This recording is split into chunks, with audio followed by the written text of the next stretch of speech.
maka dengan mengucapkan Bismillahirrohmanirrohim, serta atas petunjuk Tuhan Yang Maha Besar, maka dengan ini saya menyatakan pengunduran diri sebagai Ketua Umum DPP Partai Golkar. Urusan Pak Erlangga itu urusan internal partai. Di partai itu ada proses, ada mekanisme. Silahkan ditanyakan kepada Golkar, kepada Pak Erlangga.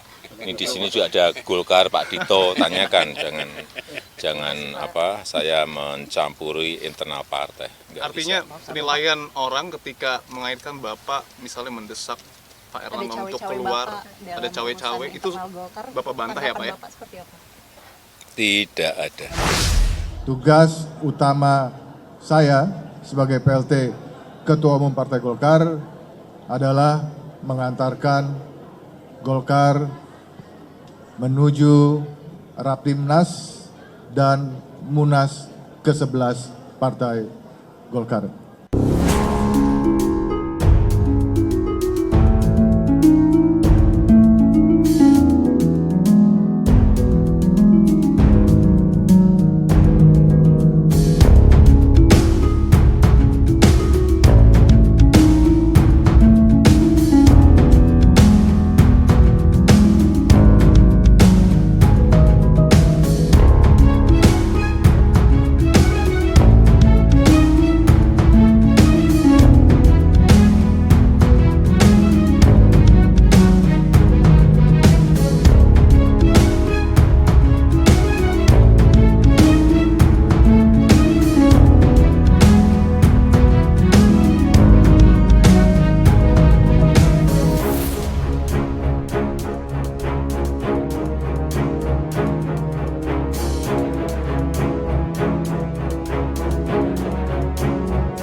Halo, selamat malam pemirsa TVRI dimanapun Anda berada. Tidak ada angin, tidak ada hujan. Ketua Umum Partai Golkar tiba-tiba mengundurkan diri. Ini tentu mengejutkan banyak pihak, terutama setelah ia sukses membawa partai ke posisi kedua dalam pemilu legislatif 2024 lalu. Dan tentunya kejutan lain adalah dimajukannya Munas yang akan diselenggarakan pekan depan. Walaupun memang sesuai jadwal atau dijadwalkan ini pada akhir tahun.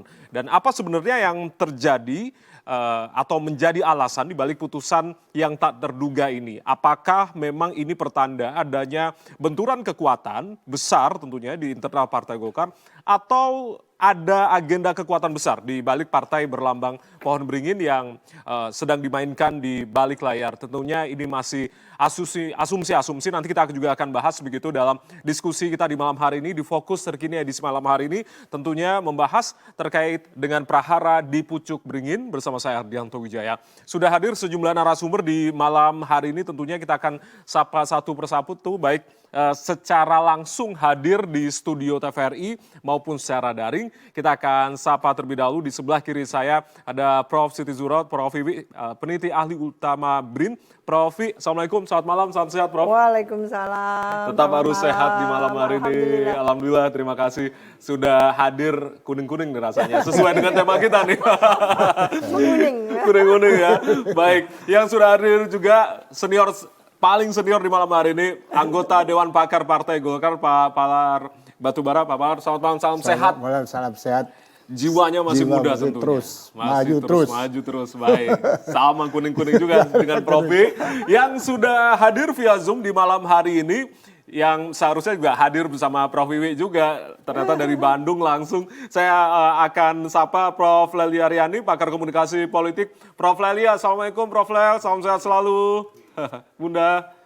Waalaikumsalam warahmatullahi wabarakatuh. Mas Jaya, Mbak Wiwi, Bang Palar, sehat semuanya. Sehat, alhamdulillah. Terima kasih sudah hadir malam hari secara daring, Prof. Lel. Dan juga Ya, Bang. maaf tidak bisa ke studio. Baik, terima kasih Prof. Leli. Dan nanti kita akan nantikan Bang Idrus Marham, Ketua Dewan Pembina Bapilu Partai Golkar yang sedang dalam perjalanan. Tapi sebelum itu saya akan langsung ke Pak Palar. Pak Palar, kalau Anda lihat seperti apa sebetulnya pandangan dari senior Golkar terkait dengan kepemimpinan Pak Erlangga?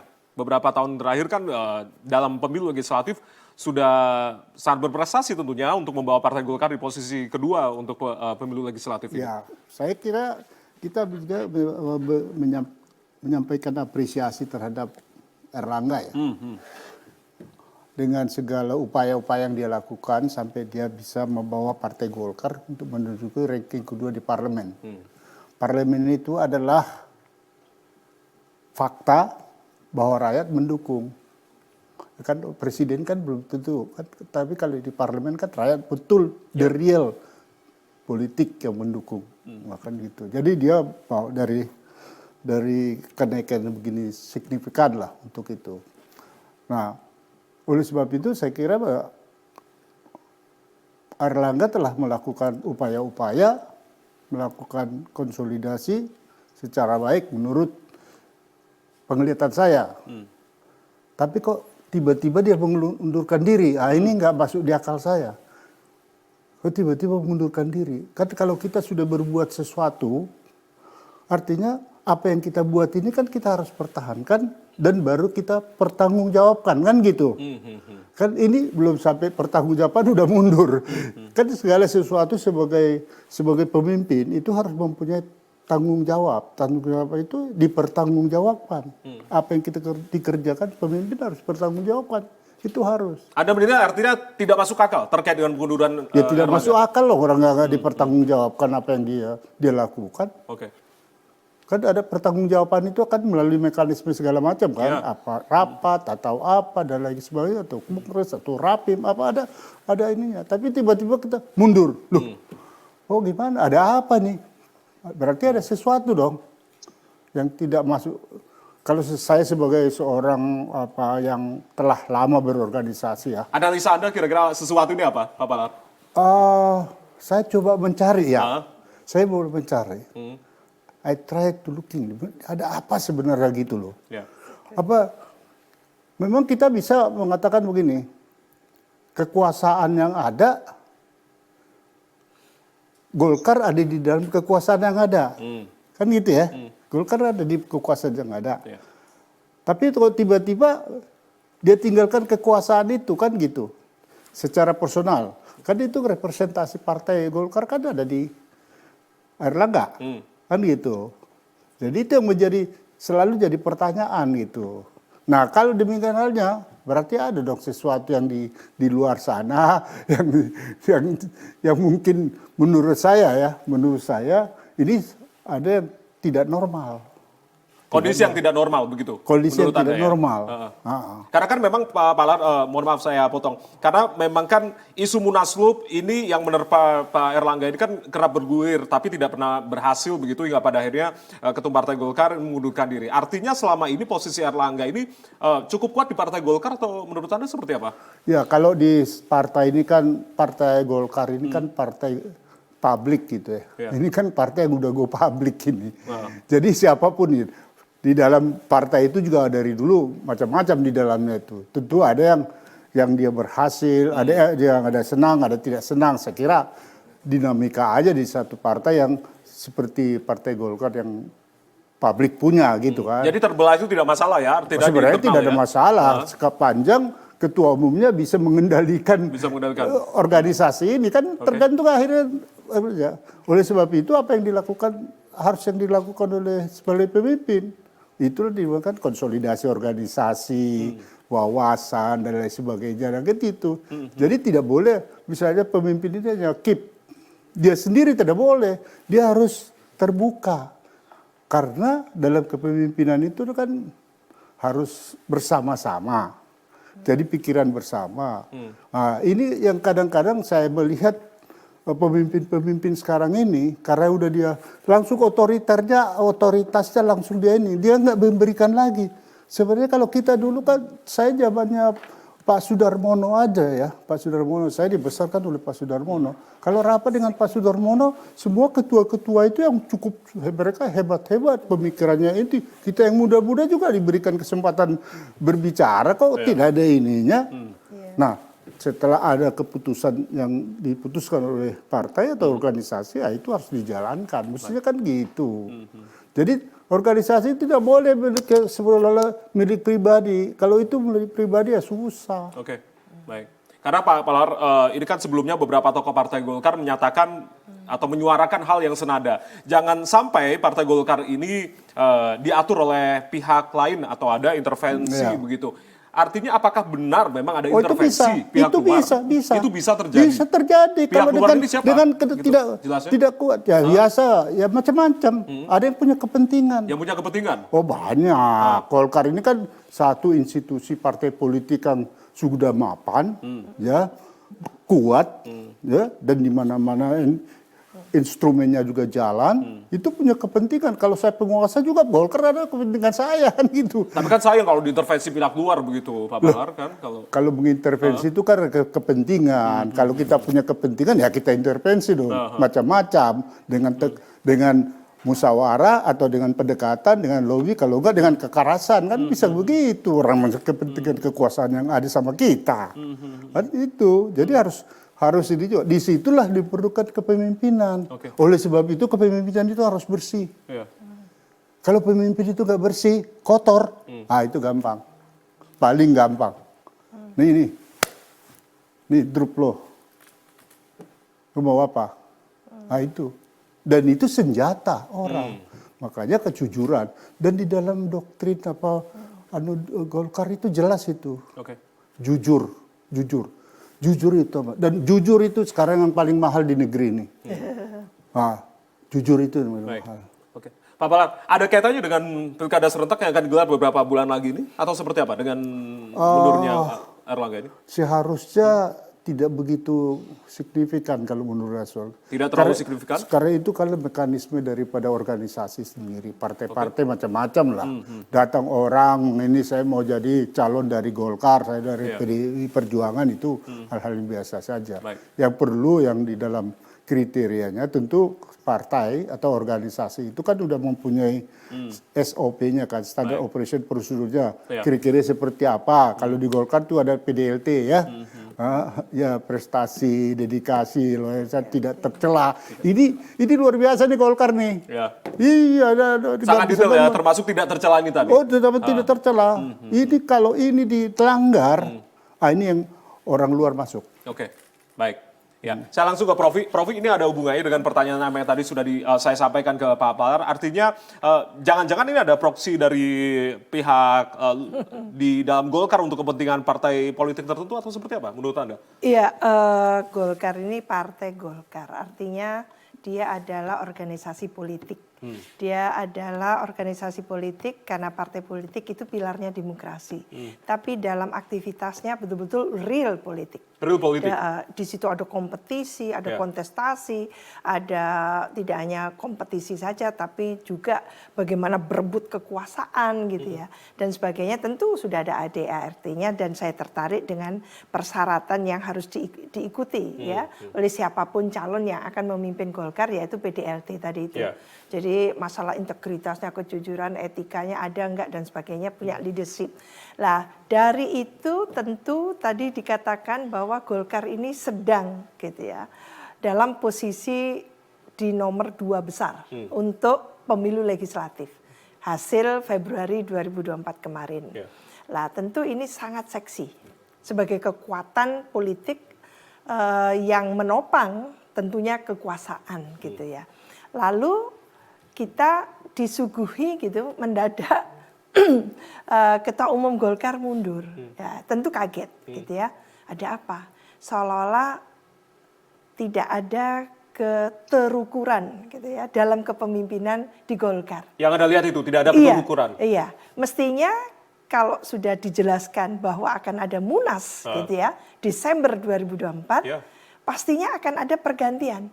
Maka di sini katanya yang Golkar ini kaya dengan kader-kader, ini teknokratik dan sebagainya, itu mestinya dikonvensikan siapa the best among the bestnya. Maka itu kompetisi kontestasi yang luar biasa. Bayangan saya untuk Desember itu tadinya. Tapi kalau seperti ini Dipercepat Munaslup ini gimana, Prof? Makanya kalau Pak Erlangga mundur berarti tidak jadi Desember. Munas itu entah loop atau enggak loop itu ya. Pastinya loop lah ya. Itu Agustus juga. Wah, kaget kita kan kemarin Rapimnas langsung diikuti oleh nanti adalah Munas kan gitu. Dan sudah kelihatannya mengerucut siapa calonnya. Kayaknya calonnya tunggal ini. Calon tunggal? Iya, loh katanya kayak kader, kok tunggal? Iya, jadi ini yang harus dipertontonkan kepada publik kalau Golkar ingin menjadi partai yang nanti 2029 betul-betul nomor 1 kan gitu. Tidak terus-menerus dikungkung oleh kompetisi kontestasi yang tidak terukur seperti ini. Jadi dulu kala kita menyaksikan juga ikut mengawal bagaimana konflik yang luar biasa. Tahun berapa itu? 2013-14 ya kalau nggak salah. 14, 15. 2 tahun lebih sedikit. Nah, saya ikut itu. Ikut mengawal juga. Tahun yang lalu nyaris kan gitu. Dan kita kencang pula dari perspektif demokrasi, janganlah partai itu diobok-obokkan begitu. Maka memang harusnya ada keterukuran. Kita sangat concern, prihatin, karena partai besar saja seperti ini. Apalagi partai yang menengah dan kecil, kan gitu. Maka kita mulai ragu gitu ya. Partai politik sebagai pilar utamanya demokrasi, jantungnya demokrasi, kalau lalu tidak bisa memberikan satu katakan hal yang sifatnya promising dan katakan yang menjanjikan dan kepastian yang convincing gitu. Lantas bagaimana nasib demokrasi ke depan? Jadi pemilu dan pilkada ini hanya topeng menurut saya kalau seperti ini. Iya, karena kaderisasi yang sudah diupayakan dengan sangat bagus oleh Golkar ini bisa batal demi hukum kita menyaksikannya seperti ini. Ada apa ini? Ini luar biasa loh ini. Bukan hal yang biasa kalau menurut saya. Apakah ada sejarahnya ketua umum mundur menjelang Munas gitu? Apakah ada sejarahnya? Saya tanya ini. Nah itu. Ini bukan partai ecek-ecek, ini partai tertua ini. Partai udah 50-an tahun ke atas. Lah tentu ini serius sekali. Maka ini yang harus dijelaskan kepada publik. Karena partai politik seperti Golkar ini tidak bisa dipisahkan dari rakyat. Bagaimanapun tusinya itu langsung engage gitu ya dengan rakyat. Nah ini yang menurut saya kita sedang memiliki prospek yang gloomy kalau Golkar sendiri tidak bisa menjelaskan sebab musabab ketidakpastian seperti ini, suksesi yang tidak terukur, tidak terformat gitu ya, yang seharusnya memberikan satu teladan, pelajaran, satu edukasi kepada masyarakat, kan gitu. Makanya gini ya, kalau saya lihat ya, Golkar ini kan ada aturan-aturan main diatur oleh anggaran dasar rumah tangganya. Ada aturannya jelas. Ada gitu jelas ya, itunya. Ada misalnya kapan dia harus rapim, kapan dia ini diputuskan secara konstitusional. Nah di situ kan diputuskan bahwa Golkar akan munas bulan Desember kan gitu. Ya mestinya kan tetap aja taat. Kalau menurut saya sebenarnya Erlangga nggak boleh dia mundur. Antara aja sampai ke Desember. Jadi ada statement yang tidak nyambung ketika Pak Erlangga bilang tolong ditunggu sampai Desember. Jadi silakan nanti Desember ada Munas siapapun bisa muncul kan gitu. Tapi mendadak ya sudah saya harus mundur. Loh, ada apa kan gitu. Ya walaupun itu hak pribadinya dia untuk mundur. Tentu, tapi kan sebagai satu pemimpin itu kan nggak boleh saya. Jadi menimbulkan dugaan ketika akan terbukti melalui hasil Munas ini siapa yang akan berkuasa. Lalu pengurus-pengurus intinya diisi oleh siapa? Siapa saja begitu, nanti kita akan lihat. Tapi yang menariknya Prof dan juga Pak Palar, artinya ini kan dari petinggi-petinggi Partai Golkar kemarin dalam preskon mengatakan sebenarnya tidak ada tekanan begitu dari Pak Erlangga sendiri. Tapi mengapa hal ini terjadi ketika tidak ada tekanan begitu? Apakah ini menurut Prof? menurut saya statement itu tidak salah karena harus diplomatis. Iya. Diplomatis Diplomatis yang mata, begitu. diplomatis yang kritis gitu ya. Dikatakan seperti itu. Tentu ketika menyatakan itu kayak kesannya itu Pak Erlangga itu tidak punya choice gitu, tidak punya pilihan, betul. harus memilih itu gitu ya. Dihadapkan pada pilihan yang sangat dilematis, maka mungkin ini akan menjadi pelajaran yang sangat amat berharga bagi Golkar untuk nantinya ke depan menentukan siapa ketum ya, ketua umum yang bisa dipandang gitu ya, yang apa tadi itu istilahnya PDLT tadi itu. Jadi PDLT itu harus menjadi komitmen, bukan hanya karena Golkar ini, waduh, kalau Golkar itu gizinya harus kuat. Lah, mungkin harus shifting dari itu. Baik.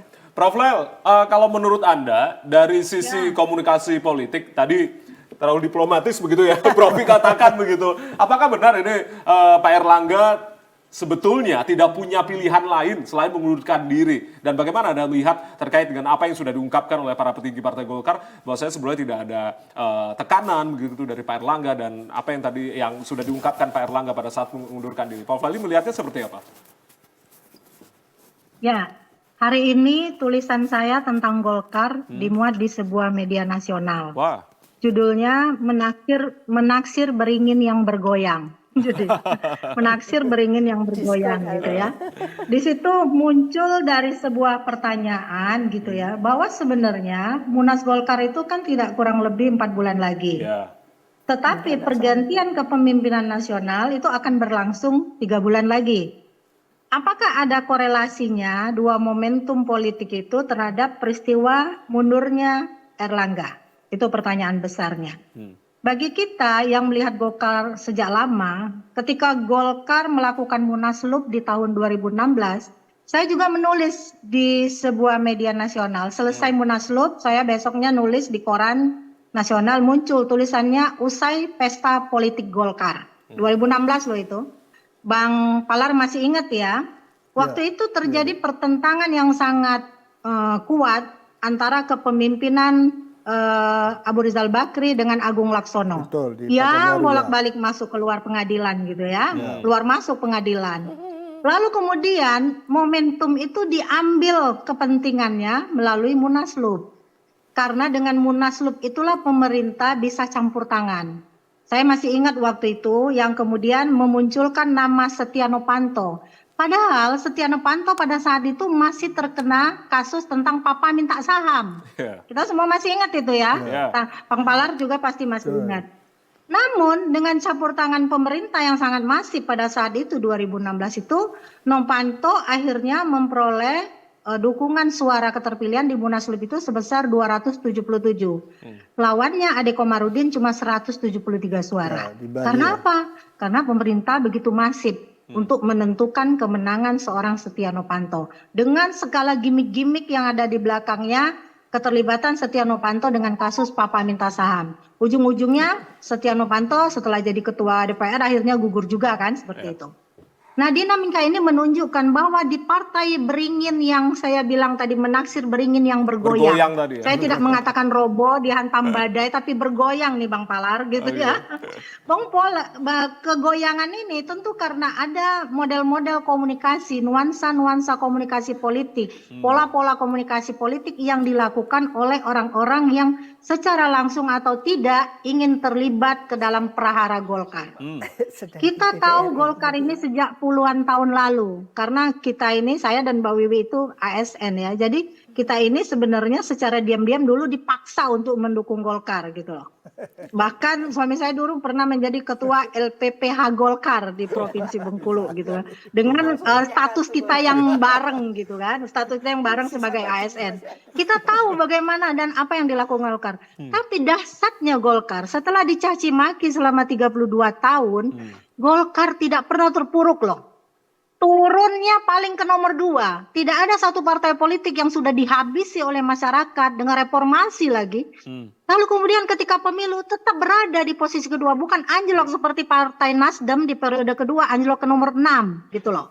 Ini dinamika yang terjadi Partai Golkar. Jadi kita bisa membaca kekuatan pohon yang kenapa saya bilang cuma bergoyang ini, ternyata ditopang oleh komponen-komponen orang-orang yang sebenarnya punya komitmen untuk tidak membuat Golkar itu runtuh. Tapi mereka gagal berkomunikasi politik. Ada pola komunikasi politik yang digeser, dibolak-balik, lalu diarahkan kepada hal yang lain oleh orang-orang yang berada di luar Golkar itu sendiri. Dan mereka mau digituin gitu loh. Nah, ketidakmampuan dalam mengelola komunikasi politik semacam inilah yang menurut saya menyebabkan Golkar yang tidak punya ketokohan seperti halnya Demokrat, seperti halnya PDIP yang berpaku pada satu figur. Karena kita melihat ketika konflik Golkar 2016 itu, siapapun tokoh yang dianggap figur Golkar yang bisa menjadi mediasi tidak bisa memecahkan persoalan itu, harus bergulir ke pengadilan. Bibi juga nggak bisa, Akbar Tanjung juga nggak bisa pada saat itu. Saya menulis terus itu setiap hari di mengamati tentang Golkar ini. Ya. Nah, ketika dinamika itu terjadi pada saat ini, kita membaca hal yang sama. Jadi apa? Sebenarnya ada kegamangan di teman-teman di Golkar itu. Karena ada seorang tokoh pernah menggarisbawahi, pernah mengingatkan pada orang-orang yang bergabung dalam sebuah partai politik yang hidup di dalam negeri yang multipartai. Pernah dikatakan oleh Lars Mersman itu bahwa misalnya dalam sistem yang multipartai itu memang partai-partai politik itu harus mengorbankan kepentingan dan kebijakan partainya untuk membuat sesuatu yang menarik bagi pemilihnya. Kenapa? Karena dia lebih memikirkan koalisi. Dia lebih memikirkan koalisi. Sebab apabila terjadi konflik dalam koalisi itu bisa berantakan itu apa yang mereka pikirkan dan rencanakan. Jadi peserta koalisi bahkan bisa mencaci maki satu dengan lain. Oke. Nampaknya ini pilihan Erlangga untuk mundur tersebut salah satunya. Salah duanya katanya untuk mengurus pribadi, untuk meneruskan jabatannya sebagai menteri. Salah tiga, salah empatnya itu Bang Palar lebih tahu saya kira. Lebih tahu nanti. Yang lebih tahu saya, Prof. Lali, yang lebih tahu ini saya akan undang juga yang sudah hadir di studio TVRI, Bang Idrus Marham, Ketua Dewan Pembina Bapilu Partai Golkar, sudah hadir di studio TVRI. Bang Idrus, terima kasih sudah hadir di malam hari ini. Gimana Bang Wi? Aduh Bang Wi. Terima kasih Bang Idrus sudah hadir. Kami persilakan. Terus Rasa-rasanya berbeda sekali nih sama yang lain, Bang Idrus. ini junior saya ini. Wah. Bang Wi dulu beri sambutan bungkusan yang masalah Golkar. Silakan.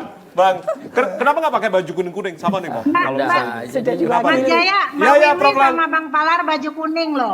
Iya makanya Mbak Wiwi saya sama tanyakan Bang tuh. Palar baju Ada pertanyaan kuning, dari Bang Prof. Idrus Bang Idrus, kira-kira jawab nih. Kira-kira kenapa nggak? Ini Mbak Wiwi kan sudah kuning.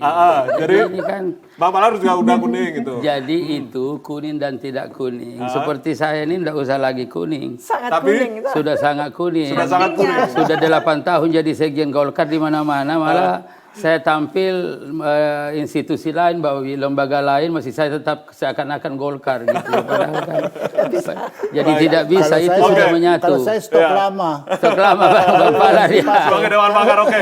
Baik, nanti saya akan tanyakan kira-kira apakah benar tadi Mbak Wiwi katakan jawaban dari para petinggi Partai Golkar termasuk Anda juga, tidak ada tekanan ini diplomatis semata atau memang benar Bang ini tidak ada tekanan atau seperti apa? Nanti usai jeda kita akan kembali tanyakan ke Bang Idrus Marham, tetap bersama kami di Fokus Hari ini TVRI, kami kembali saat lagi.